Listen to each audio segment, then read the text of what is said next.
पंजाबी में कहावत है, सास चंगी होवे या ते दीवार ते टंगी होवे।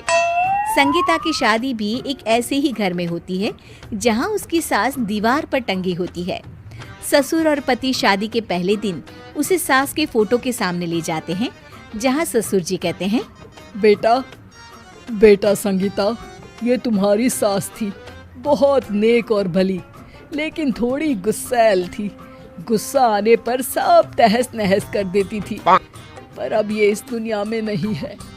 हाँ संगीता, माँ होती तो तुम इनकी कोई बात टाल नहीं सकती थी, वरना तो माँ घर में भूचाल ले आती। संगीता मन में खुश होती है कि अच्छा है कि ऐसी औरत अब इस घर में नहीं है, लेकिन दिखावे के लिए वो जैसे ही सास की फोटो के सामने हाथ जोड़कर खड़ी होती है, ये क्या? सास उसे देखकर मुस्कुराने लगी। संगीता आंखों को मलकर एक बार फिर से देखती है, लेकिन फिर सास के चेहरे का भाव, भंगिमा यानी एक्सप्रेशन बिल्कुल बदले होते हैं। वो अपने पति और ससुर को कहती है, माँ की तस्वीर तो स्माइल कर रही है। ना ना बेटी, ये कैसे संभव है?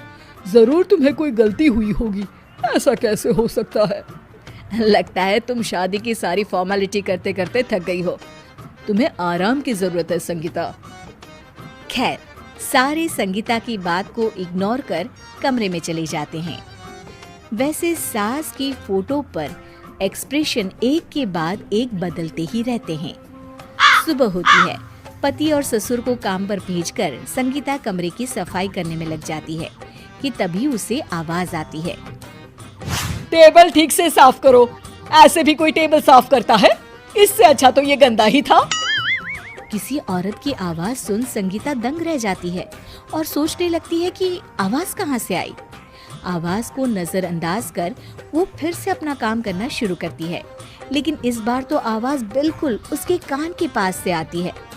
मेरा घर है ये। जब तक मैं थी चमका कर रखती थी, हर एक चीज शीशे की तरह थी। तुम्हें तो ना सफाई आती है ना कुछ पता है। क्यों तुम्हें मेरे घर की जिम्मेदारी दे दी गई है? पता नहीं तुम में मेरे बेटे को क्या दिखाई दिया। मैं होती तो एक से बढ़कर एक लड़कियों की लाइन लगा देती। अब संगीता को समझने में देर नहीं लगी कि ये आवाज किसी और की नहीं बल्कि उसकी सास की है, जो दीवार पर टंगी है। वो उसके पास जाती है और कहती है, नमस्ते सासू माँ, मुझे तो कल ही लग रहा था कि दीवार में कुछ काला है। वो दीवार नहीं, दाल होती है पगली। सही पकड़े हैं सासू माँ। तो क्या हो गया आपको जो आप यहाँ भी चैन से नहीं बैठी हैं? सुना मैंने आपका व्यवहार काफी गुस्से वाला था।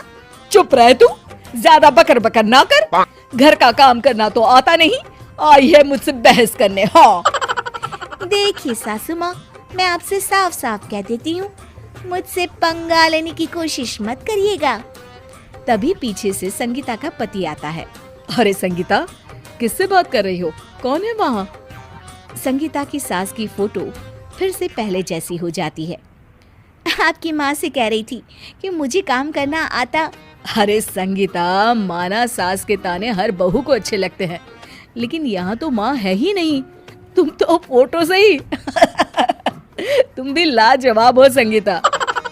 किसी को विश्वास नहीं होता कि संगीता अपनी मरी हुई सास की फोटो से बात करती है।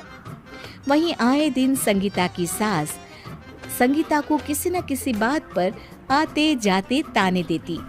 संगीता को भी अब सास के तानों और उनसे बात करने की आदत हो गई। वो कभी खानदान की कहानी तो कभी तीज त्योहार कैसे मनाएं या किसी व्यंजन की रेसिपी सास से ही पूछती। सारा दिन घर में अकेली संगीता की सास अब उसके लिए तानों के साथ पक्की साथी की तरह भी रहने लगी थी, जो किसी और को नहीं बल्कि संगीता को ही सुनाई देती। तो देखा आपने, सास बहू का रिश्ता हर रिश्ते से ऊपर होता है, फिर चाहे वो खट्टा हो या मीठा।